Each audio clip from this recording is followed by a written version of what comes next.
Next, we have the legendary Philip Wollen. Round of applause for it. I even tell you who he is. Absolutely deserves it. Philip Wollen was the Vice-President of Citibank at the age of 34. During his travels, he witnessed terrible cruelty that changed his life forever.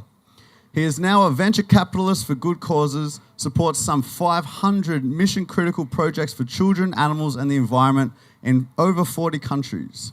He has discussed ethics with presidents, prime ministers, members of parliament, Nobel, I don't even know how to say that word, laureates? I don't know what they are.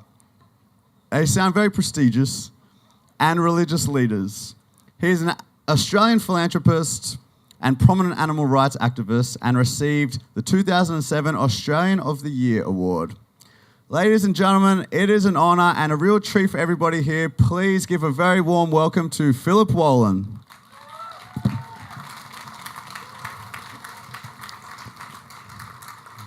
Good morning. Can everybody hear me back there?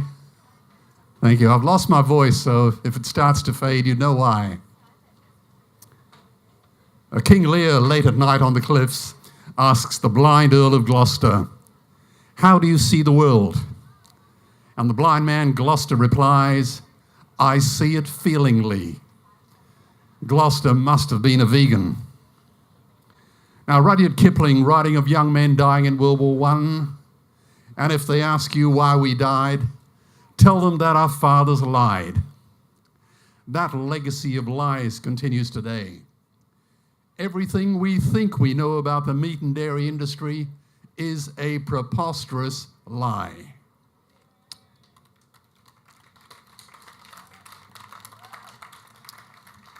You see, the world today is crying out for only two things, leadership and the truth.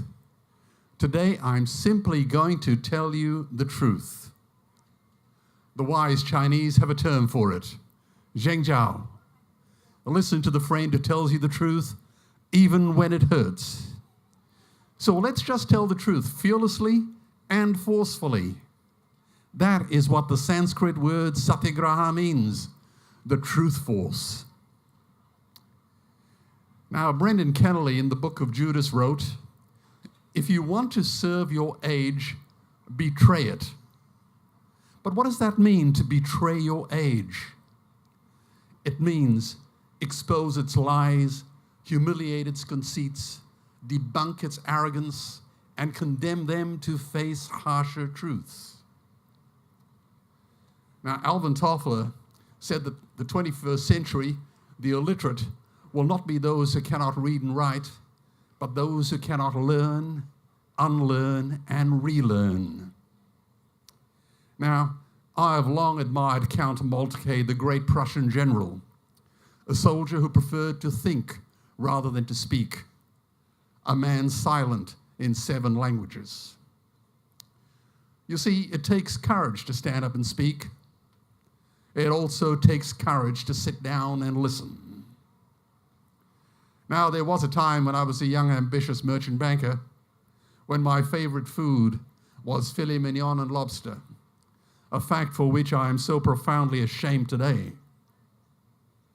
And that is why, on my 40th birthday, I decided to take all the money I'd ever made and give it away with warm hands and die broke.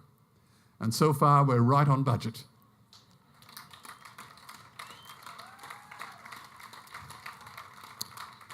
So what made me, that young, ambitious man, decide to leave the world of lobsters and Learjets in exchange for shelters and slaughterhouses? To take nothing but pictures, own nothing but memories, leave nothing but footprints, kill nothing but time. You see, something happened to me. I had been to Dante's Inferno, but unlike Dante Alighieri, I did not have Beatrice for my love or Virgil for my guide. I heard the screams of my dying father as his body was ravaged by the many cancers that killed him. And I realized I'd heard those screams before. In the slaughterhouse, on the cattle ships to the Middle East, and a dying mother whale as a harpoon explodes in her brain as she calls out to her calf. Their cries were the cries of my father. they were identical. And I discovered that when we suffer as equals. And in their capacity to suffer, a dog is a pig, is a bear, is a boy. So when I look into your faces here today, I recall the words of the Greek poet Horace. Change only the name, and my story is also about you. Now, in human history, only 100 billion human beings have ever lived. 7 billion people are alive today. And we humans torture and kill 2 billion sentient, living, loving animals every week. We stab and suffocate 1 billion ocean animals every 8 hours. If human beings were killed at the same rate, we would be wiped out in 1 weekend. Trillions of fish are ground up into pellets to feed to livestock. Vegetarian cows are now the world's largest ocean predators. And we treat the ocean as a private pantry and as a public toilet. The Pacific Gyre now is so full of plastic junk and human feces, it has created a floating footprint bigger than India. The oceans are dying in our time. By 2048, all our fisheries will be dead, the lungs and the arteries of the earth. And you would know that the oceans sequester more CO2 than all the forests of the world put together.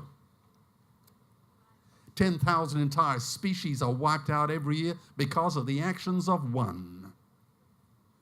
And we now face the 6th mass extinction in cosmological history. If any other organism did this, a biologist would call it a virus. It is a crime of unimaginable proportions. Now, you would know there are 2 peak predators on the planet: human beings on land and orcas out in the ocean. In the 20th century, human beings killed 200 million members of their own species. Orcas killed none. Now, Victor Hugo said that there is nothing more powerful than an idea whose time has come. But I say there is nothing more destructive than a bad idea whose time has passed. The time for meat has passed.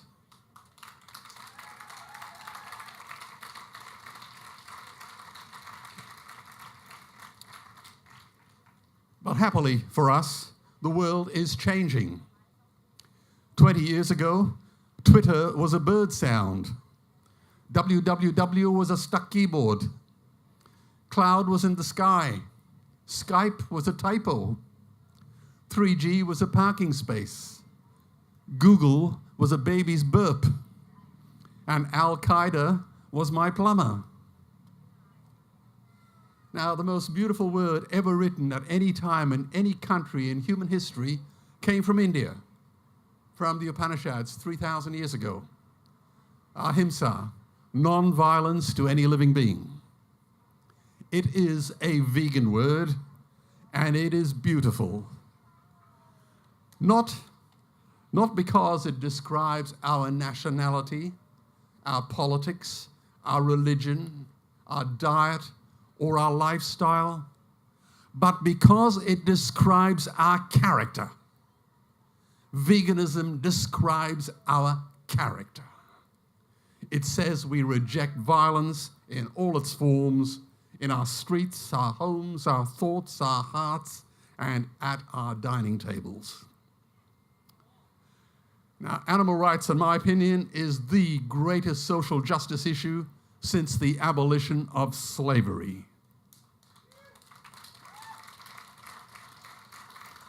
If you are not an animal rights activist, you're living a dull, boring, meaningless life. Become an activist.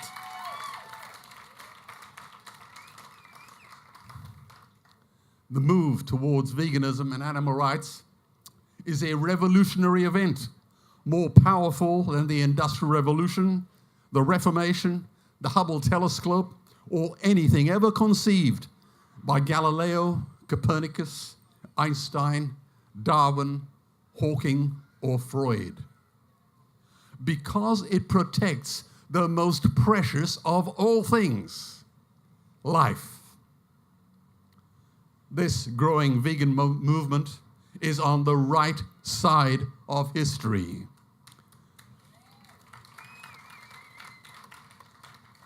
You people here are creating the new enlightenment, the second renaissance. Now, we all know the so-called golden rule, do unto others as you would have them do unto you. And you all know it goes back to the New Testament of Jesus. But actually it goes back further. It goes back to the Babylonian Jew Hillel, 70 years BCE. Tell you the truth, it goes back even further than that, to the Analects of Confucius, 500 years BCE. But the truth be known, it was enshrined in the human heart long before the dawn of writing. Now, the anthropologist Margaret Mead said, "Never doubt that a few committed people can change the world. Indeed, that is the only thing that ever has." Well, let's look at the numbers. There are only 13 million Jews in the world, but they play such a vibrant role in international affairs. Look at the number of Nobel Prizes they win every year like clockwork. My wife Trix and I sat in the stadium at the Olympics, full of pride, as Australia won more medals than every country in the world with the exception of the United States and Russia. Tibet's population is only 3 million. But who hasn't heard of the plight of the Tibetan? But there are over 600 million vegetarians and vegans in the world. 600 million. And that is bigger than the United States, England, France, Germany, Spain, Italy, Canada, Australia, New Zealand, Israel, all put together. If we were one nation, we would be bigger than the 27 nations of the European Union. We are bigger than NATO. We are bigger than OPEC. And despite this massive demographic footprint, we are still drowned out by the raucous hunt and shoot and killing cretins who believe that violence is the answer when it should not even be a question.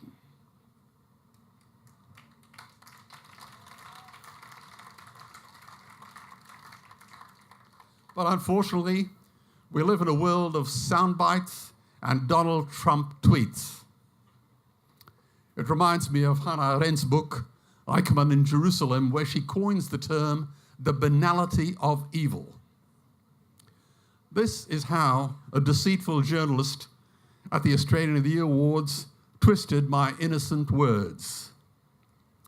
Mr. Wollen, I'm surprised a man of your standing would say that meat is murder, a little old lady with a budgerigar is offending God, livestock production is unethical, there will be no peace until we stop killing animals, industry is unattractive, animals are like human children. Can't you see how offensive that is to our rural farming audience? Well, this was my diplomatic counterpunch. Well, you've certainly bludgeoned the English language to death, but if you're going to quote me, please do it honestly. I did say, a robin redbreast in a cage puts all heaven in a rage. But that came from William Blake in Auguries of Innocence.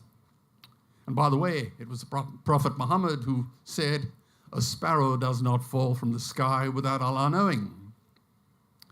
And yes, I did say the commandment, thou shalt not kill, applies to the murder of any living being. It was inscribed in the human breast long before it was proclaimed from Mount Sinai. As long as there are slaughterhouses, there will be battlefields. But that was originally from Leo Tolstoy. And yes, I did say the roots of cruelty are not strong, just widespread.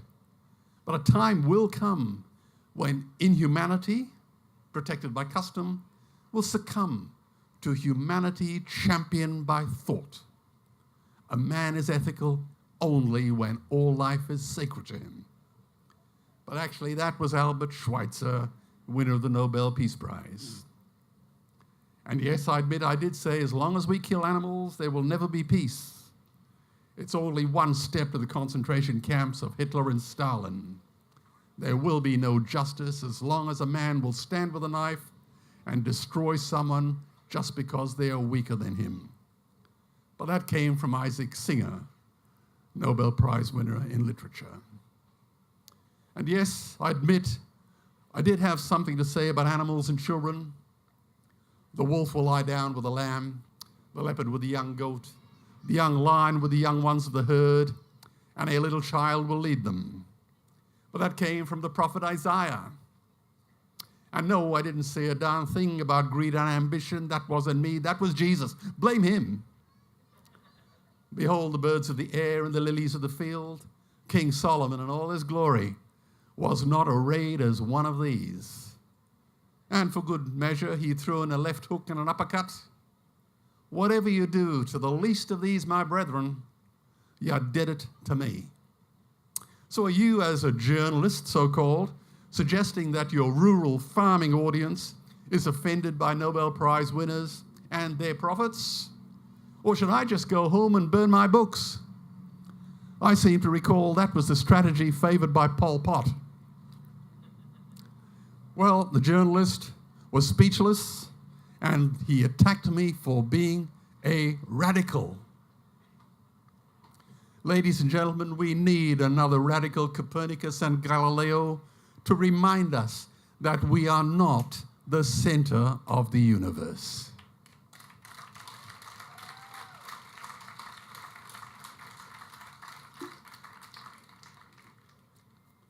Animals are not just other species, they are other nations, and we murder them at our own moral peril. If you really want to know where you would have stood on the issue of slavery during the Civil War, don't look at where you stand on slavery today. Look at where you stand on animal rights.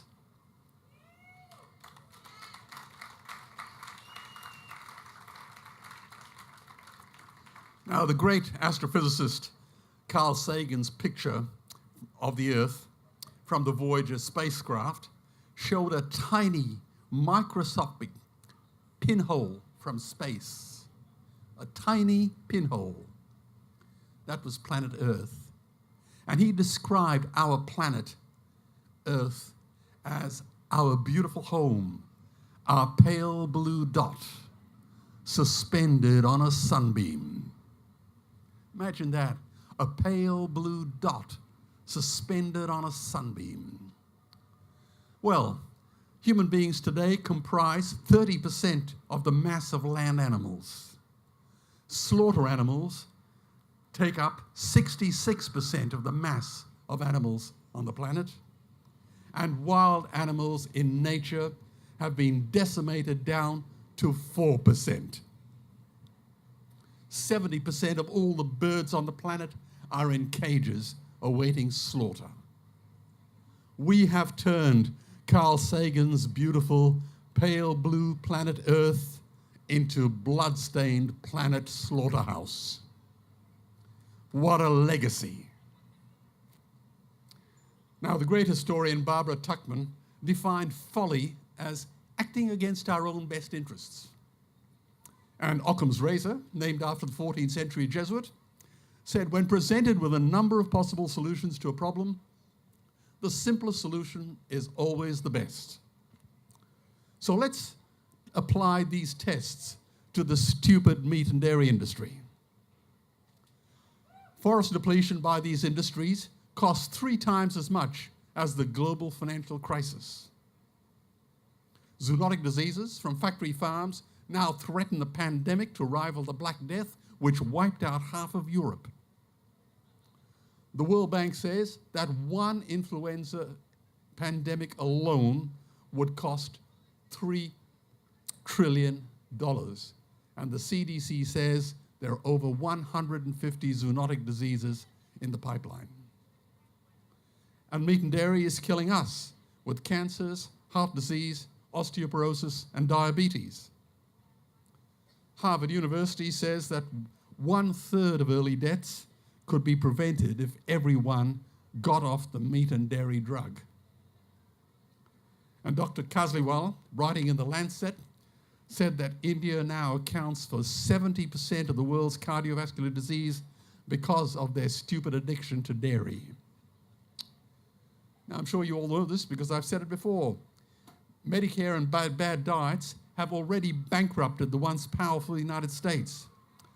They would need $8 trillion invested in treasury bills just to pay the interest, and they have precisely zero. They could shut down every school, university, Army, Navy, Air Force, Marines, Homeland Security, FBI, and CIA, and they still will not be able to pay their doctor bills.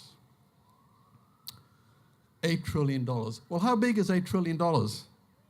That's how much the whole of Asia needs over the next 10 years for all their electricity, roads, water, telecommunications, high-speed rail right across China, ports in Indonesia, Malaysia, Thailand, India, Pakistan, and Sri Lanka, plus the new Silk Road from Central Asia to Europe.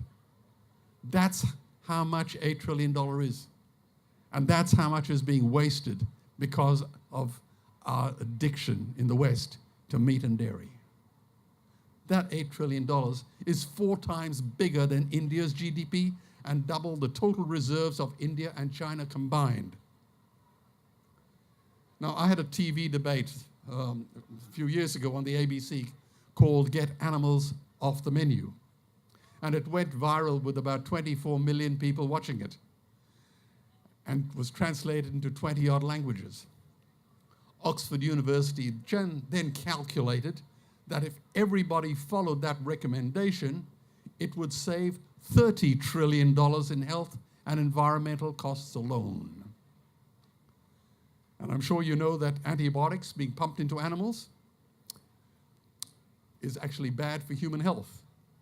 And it will kill 10 million people per annum by 2050 and cost the global economy $100 trillion. 100 trillion. If you thought 8 trillion was big, how big is 100 trillion? 100 trillion is what the whole world spends on aircraft carriers, missiles, bombs, bullets, drones, destroyers, tanks, planes, mines, guns, and spies.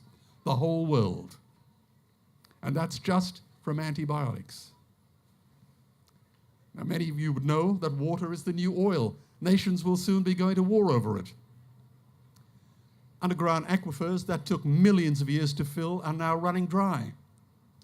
As a young Boy Scout, I drilled my first well, and we struck sweet water at 80 feet. More recently, I built an orphanage nearby, and at 800 feet, we were still sucking mud. And in China, at 3,000 feet, the drill head is still dry. The mighty Colorado River, the Rio Grande, the Indus, and the Yellow Rivers now no longer reach the sea. They've been sucked dry by the meat and dairy industry. All this happens whilst 4 billion people suffer from water security. So, why do I speak to you about water? Because it takes 50,000 liters of water to produce 1 kilo of beef. It takes 1,000 liters of water to produce 1 kilo of milk. And a dairyman gets 28 cents a liter for it. What a preposterously stupid industry.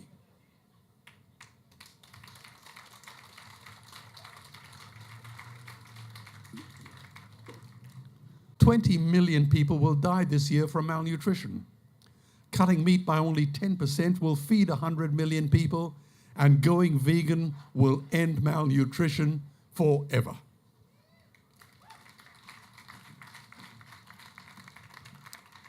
And food prices are skyrocketing. It used to cost me for my projects in Southeast Asia, for Thai rice, $197 a ton. And then it went up to 1,015, a 5-fold increase in 5 months. And poor countries sell their grain to the West for hard currency, whilst their own children starve in their arms. And the West feeds it to livestock. So we can eat a steak. I bet I'm not the only one here today who sees this as a crime.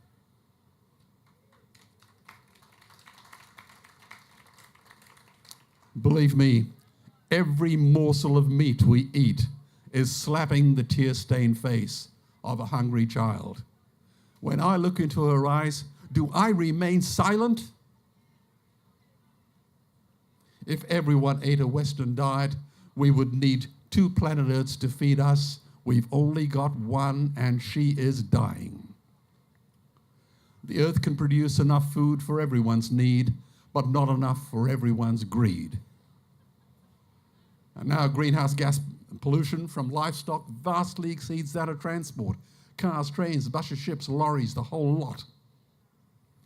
If the cattle industry was a nation, it would create more greenhouse gas emissions than every country on the planet except for the United States and China. The melting Siberian permafrost is now a ticking time bomb. When it releases its sequestered gas, let me tell you, the game is over. And if you don't believe me, just visit the Yamal Peninsula in Russia. The Himalayan ice fields are correctly called the third pole because they feed half the world's population. Through the Ganges, the Indus, the Brahmaputra, the Irrawaddy, the Mekong, and the Yellow rivers. And these glaciers are melting fast. I presented these numbers in a speech to 2,000 wealthy Indian entrepreneurs in New Delhi, including Amartya Sen sitting in the front row, who had just won India's Nobel Prize in Economics. And I mentioned to Muhammad Yunus, after he'd won the Nobel Prize, that all the good that he had done with Grameen Bank would vanish when Bangladesh drowns, to say nothing about Manila, Mumbai, Calcutta, Ho Chi Minh City, and Bangkok. Then we had dinner with Al Gore and discussed the same numbers. And more recently, I delivered a speech in Melbourne with Dr. Peter Doherty, Australia's Nobel laureate in medicine. No arguments at all from 4 Nobel laureates, but lots of arguments from the grubby, ignoble, lazy, indolent meat and dairy lobby.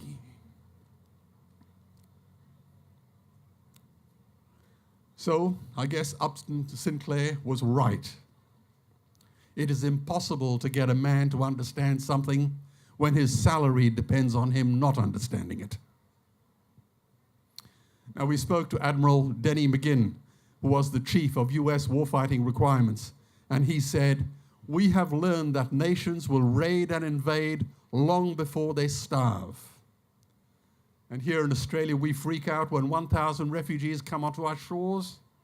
Imagine greenhouse gas emissions hitting 500 parts per million, or a 3-degree temperature rise, creating 100 million eco-refugees in this area alone. This calamity will reshape the geopolitical landscape forever. We are facing the perfect storm. If any nation had developed weapons that could wreak such havoc on the planet, we would launch a preemptive military strike and bomb it back into the Bronze Age. But we can't, because it is not a rogue state. It's an industry. The good news is we don't have to bomb it. We can just stop buying it. So George Bush was wrong. The axis of evil does not run through Iraq, Iran, or North Korea. It runs through our dining tables. Weapons of mass destruction are our knives and forks, and increasingly nowadays, our chopsticks. You see, the Stone Age didn't end because we ran out of stones. This disgusting industry will end because we run out of excuses. Believe me, veganism is the Swiss Army knife of the future. One instrument solves our ethical, economic, environmental, water, health problems, and ends animal cruelty forever. It's the Swiss Army knife.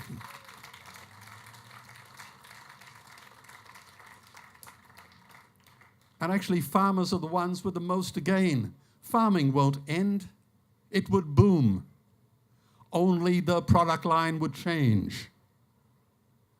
Farmers would make so much money they wouldn't even bother counting it, and I would be the first to applaud them. Veganism is the engine of redirected economic growth. Governments would love us. New industries would emerge and flourish. Health insurance premiums would plummet. Hospital waiting lists would disappear.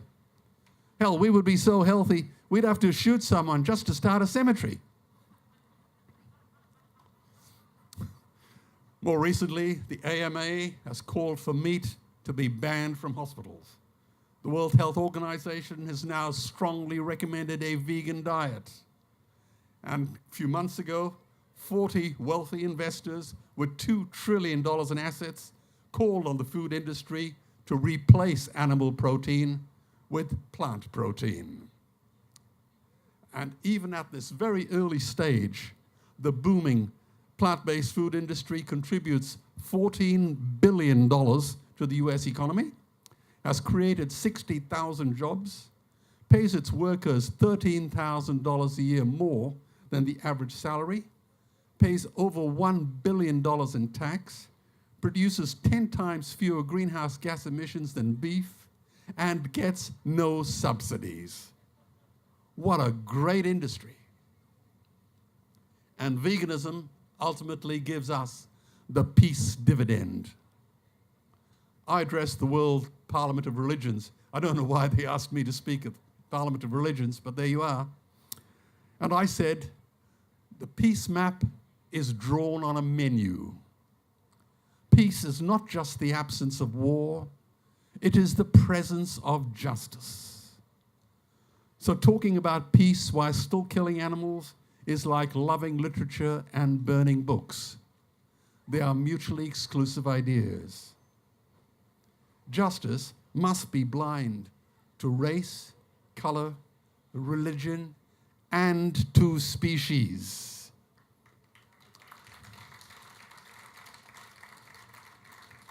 If justice is not blind, it will be used as a weapon of terror, and there is unimaginable terror in those ghastly gulags we call factory farms, where Lord Acton said, absolute power corrupts absolutely. This is a corrupt industry.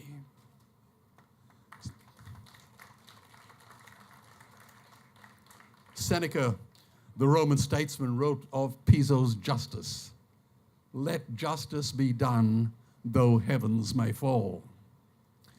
Ladies and gentlemen, we need a new kind of jurisprudence, entirely new legal system, a foro conscientiae, a court of the conscience. So in my journey through Joseph Conrad's Heart of Darkness, I've learned that a man is measured not by how much money he makes, but by how much of it he is willing to give away, particularly to strangers. And I've learned that if you wish to increase a man's share of happiness, do not aim to increase his possessions. Simply decrease his desires. Socrates and Epicurus were right. An unexamined life is not worth living. It's not a life, it's a life sentence. And I know for a fact that you do not find your character on Wall Street because it lives on the road to Damascus. And my heart resonates to the words of W.H. Auden. If equal affection cannot be, let the more loving one be me.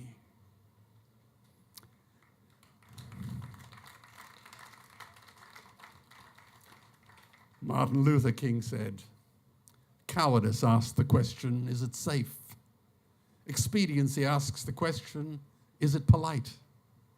Vanity asks the question, is it popular? But conscience asks the question, is it right? Is what we're doing right? Now, I speak to audiences in many countries around the world. Some of them are small audiences, and sometimes it's over 5,000 people. And they're all good, caring, loving, decent, energetic, ambitious people who genuinely want to change the world, as long as they don't have to change themselves. But life does not work that way. First, we change in our hearts, and then the world follows. True leaders must face their own demons courageously. Martin Niemöller, the German priest, philosopher, and U-boat captain, spent 8 years in prison for condemning German intellectuals for being cowards. And he wrote, "When the Nazis came for the communists, I remained silent. I was not a communist. When they locked up the Democrats, I remained silent. I was not a Democrat. When they came for the trade unionists, I did not speak out. I was not a trade unionist. When they came for the Jews, I remained silent. I was not a Jew.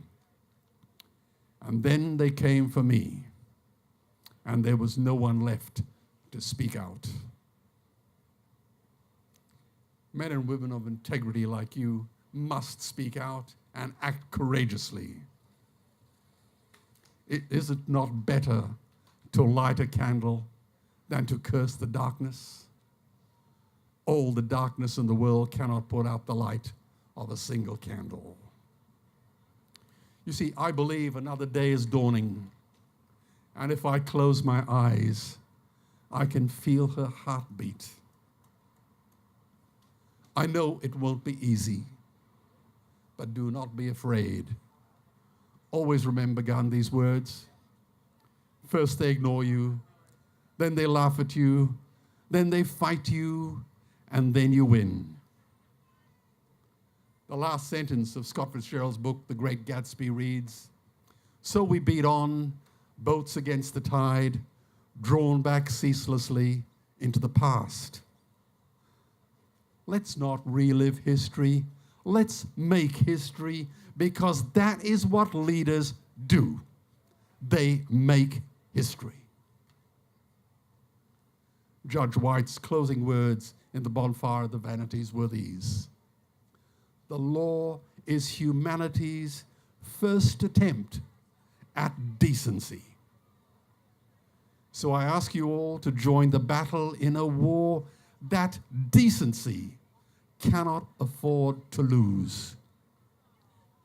Because in the end, only three things matter: how deeply you loved, how gently you lived, and how gracefully you let go of things that were not meant for you. Meat was not meant for you. Our animal cousins have survived millions of years of evolution. They've earned the right to share this planet with us in peace, and they have waited long enough. The brutes and the bullies have been Goliath, but David is coming. Maybe he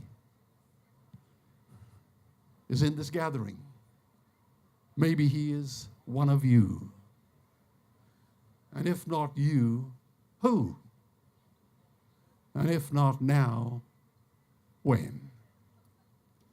Thank you all for listening and being here.